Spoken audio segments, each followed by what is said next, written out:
You're listening to the Deidre Reigel Hope and Healing Radio Show, where your voice matters. We're glad you're here and believe you will be too. And now, Deidre Reigel with today's guest. Hello, ladies and gentlemen, and thank you for joining me today on the Deidre Reigel Hope and Healing Radio Show. It is my delight, my great delight, to have as our guest today Helen MacMillan. And before I start talking with Helen, let me just tell you a little bit about this woman. She is an author, a life coach, a healer, and a very wise woman who facilitates the personal growth and healing that is integral to achieving your greatest potential and living your most fulfilling life. Through her one-on-one and group coaching programs, workshops, and retreats, Helen equips her clients with the mindset, skill set, and the healing that allows them to powerfully and authentically create success from the inside out, using their deepest truth and wisdom as their guide. Helen combines her strong intuitive gifts with the practical expertise and wisdom gained from building 3 successful businesses, being married twice, and raising 3 boys while maintaining her sanity to help her clients create a life they love with ease and grace. Originally from Jamaica, Helen now resides in the USA with her husband, Gary, and dog, Sadie.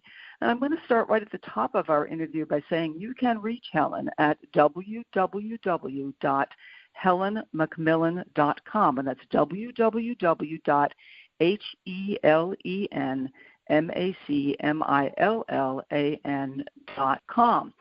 Helen and I met years ago, I think 15-some years ago, and she actually came to study voice with me. And in that process, boy, what a wonderful woman we discovered her. Well, she already knew that, but what a wonderful woman I discovered her to be, and we've been dear friends ever since. All of that said, Helen, welcome to the show today. Thank you, Deirdre. Thank you. It's a pleasure and an honor to be here with you. Likewise, Helen. I'm very eager to have this conversation with you and just enjoy what you have to say. So the first question that I would like to ask you today is, in your estimation, is it still a man's world? My question is, was it ever? That's a great answer. I know we should never answer a question with a question, right? But, I'm a rule breaker. So, yes, so I understand the perspective you're talking about, though, right? But that is the illusion that we have been sold. That's the bill of goods we've been sold. And we have bought it hook, line, and sinker, and therefore we've gone about busily co-creating that illusion and keeping that illusion in place. But I'm from Jamaica, as you mentioned in that beautiful introduction you gave me. And one of the things is that we are a matriarchal society who have always been busy pretending that we are a patriarchal society. So on the outside, the illusion is that the men run things and the women don't really have any power. And yet, when on the inside, it's usually the woman who really runs the show. But we have gone about it in a very subversive and very secretive way, and the hidden way, because we're busy making our men look good, right? So, you be behind the scenes, and we have these things, right? Behind every successful man is a good woman. So I think it's always been a teamwork, but I think there's been this illusion that women don't really have any power, and so it is, right? And so it is, as we think, so we create, right? So I think, that's my perspective. Yes, and I wondered if you would give that answer, Helen, because I agree with you. I think it is truly balanced, and we women have bought into the fact that we are the weaker sex, the speaker sex, that we're not as strong and we're to support the men.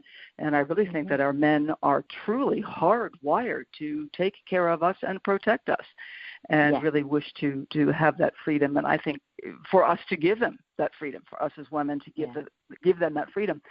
So you have successfully raised 3 boys, and I say successfully because I know your boys. They're now grown men, and compliments all the way around. You have done such a magnificent job, and these are such wonderful grown men.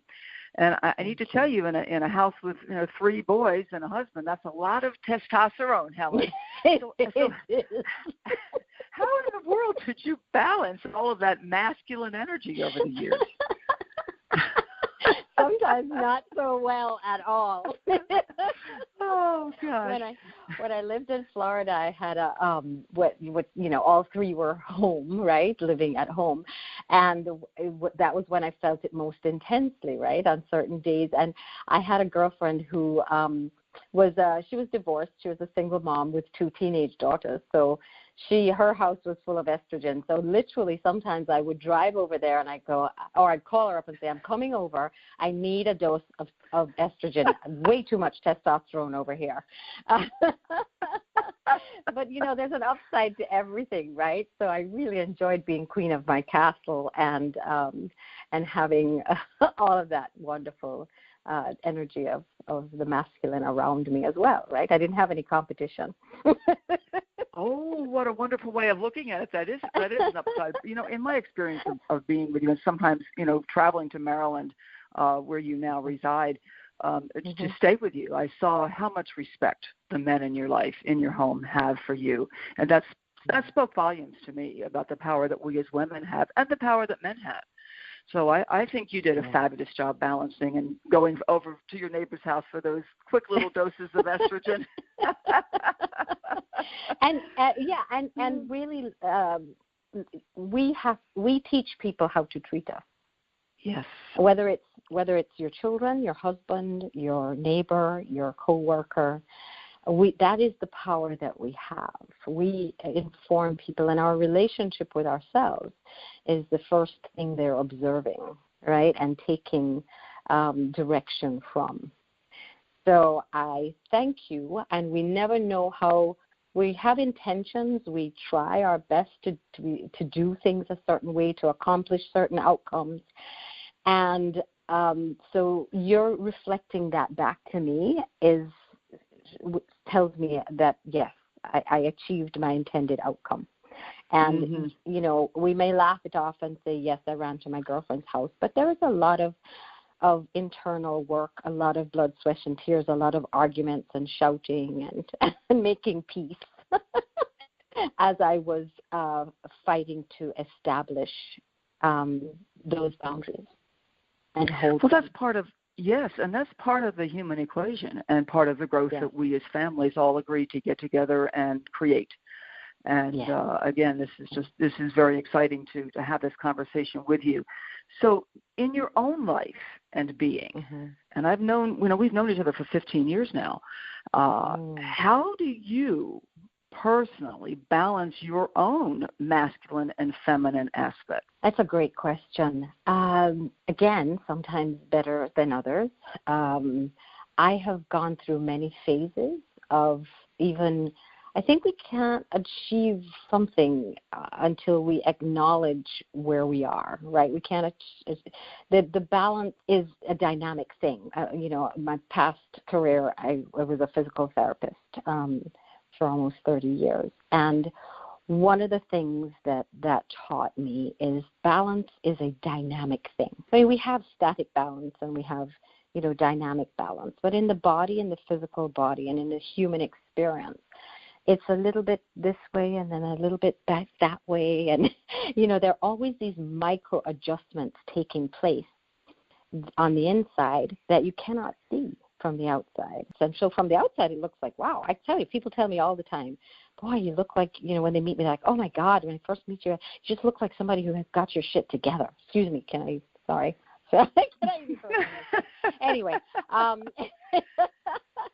so it's literally, and I'm very quick to say thank you, and I'm very aware of the micro adjustments that are taking place. So let me just say that that balance is dynamic, and so it will look different on different days. And so I achieve balance tuning in by connecting and observing and being in relationship primarily with myself, and then allowing myself to see myself in the experiences and the situations and the people that I attract to myself. Right? We can't see ourselves unless we look in a mirror. And so when I give myself what I need, So the masculine, what we think of as the more masculine traits, there's a certain amount of forward energy and more linear and more logical thinking, and what we think of as the more masculine qualities are very, very important in creating a certain amount of structure in my life and in my business and boundaries and the flow that comes with the feminine and the softness and the compassion, keeping me in a good state of health mentally, emotionally, spiritually, helping me to flow around obstacles, right, having that flexibility and the wisdom. So I think it's, I don't know if I'm answering your question, if what I'm saying is even making sense, but that is just the answer that's here in this moment in response to that. It makes great sense to me, Helen. Yes. Right. Being in the moment, what is needed in the moment? Which aspect of myself do I bring to this moment? And being in awareness of that and working with the reflections of the energies around us. And I think this is where we women can really excel, especially since we tend to be maybe more intuitive than what we think our masculine counterpart would have. Part of the balancing comes about through the integration. And the integration comes about through, first of all, if we back it right up to embracing and accepting our masculine and our feminine quality, right? And to accept it, we have to release the judgments we have of it. We judge ourselves for our feminine ways. We judge ourselves for our masculine ways. And we have to heal that. That's part of the healing. It's embracing and releasing the judgments that we have so that we can really be whole. Because that's what healing is. It's a return to the whole. Hear the sigh. So important to have been said, Helen. So important. Integrating, releasing the judgment, accepting the wholeness, being in that place of self-love and acceptance and fulfillment with ourselves. That just caused me to sigh. Thank you for sharing that. Now, this next question that I intend to ask is almost superfluous because of how you answered the first question.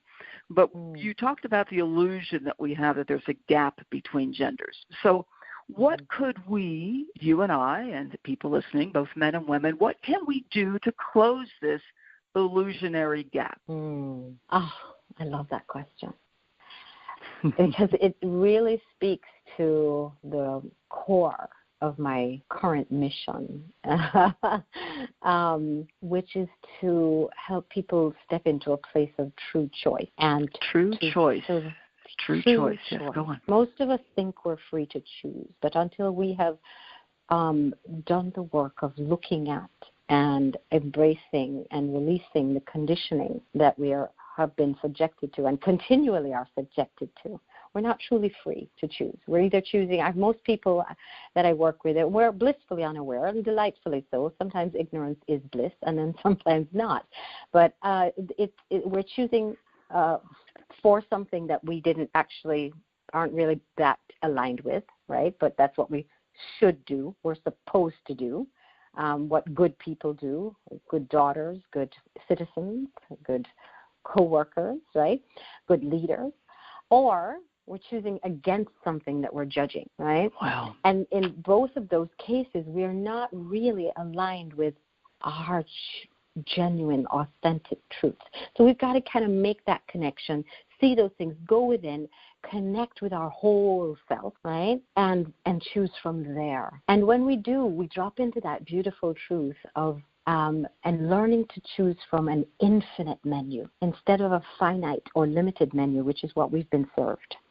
That's what we were given. You go to a restaurant and you get a menu, and then you choose from the menu. You figure this is what they have on offer, right? Right. And there is an infinite. When we remember and connect with the fact that we are source, every single one of us, whether we want to believe it or not, we are source. Yes. And there is an infinite menu, an unlimited menu that we choose from.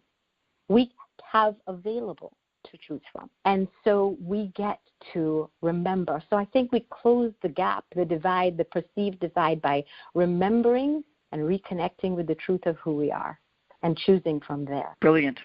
brilliant, and this is why I'm so delighted to have you on the show, Helen. And I know, having done work with you in the internal world of my life, doing the healing work that you are so brilliant at offering, as you peel away those layers of lies, I call them layers of lies, and become aware of who we really are. We remember who we are.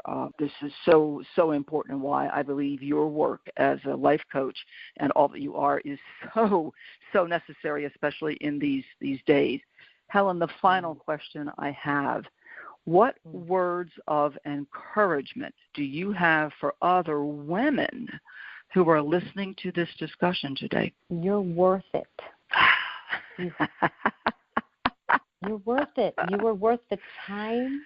You're worth the energy. You're worth the attention.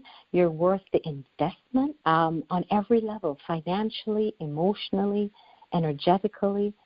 You are magnificent, and you are a beautiful light, and everything starts with an intention. Energy follows intention. The intention, a beautiful, energized, powerful, authentic desire, mobilizes the particles of this universe to deliver it to you.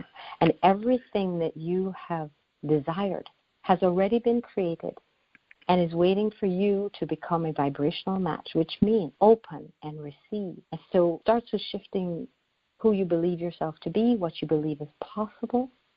And when you shift that belief, it's like your eyes literally open, and you can now see what is already here waiting for you. Again, a beautiful sigh. Helen, I'm sitting down, but these words are so encouraging to me personally that I want to just stand up and cheer. Thank you for speaking those words. Yay, indeed. Yay. Helen, thank you so much for sharing your wisdom, your brilliance with me today, and for those who will be privileged to hear what you have had to say. Thank you. Thank you for showing up as you, as fully Helen MacMillan, and contributing to what I believe is wonderful new energy on this planet of full integration and wholeness, which we actually already are. Yes, we are. Yeah. Oh, yeah. Helen, thank you. Yeah. Bless your work. Again, ladies and gentlemen, if you wish to contact Helen and work with her, wow, what a great decision that would be. She can be reached at www.helenmacmillan.com. We have been speaking with Helen MacMillan today, and wow, what a time we've had. Helen, again, I thank you so very much. Thank you. Thank you. And ladies and gentlemen, until next time, bye-bye. Views and opinions expressed on this show are not necessarily those of the show and host. This podcast and its content are not intended to diagnose or treat any medical or mental condition or substitute for proper professional care in this regard. You've been listening to the Deidre Reigel Hope and Healing Radio Show, where your voice matters. We hope you have enjoyed this podcast and found inspiration for your own life. If you would like to be a guest on this show, please contact us at drhoperadio@gmail.com. That's drhoperadio@gmail.com. I'm Oliver Dill on behalf of all of us here at the Deidre Reigel Hope and Healing Radio Show, wishing you a day full of joy and goodness.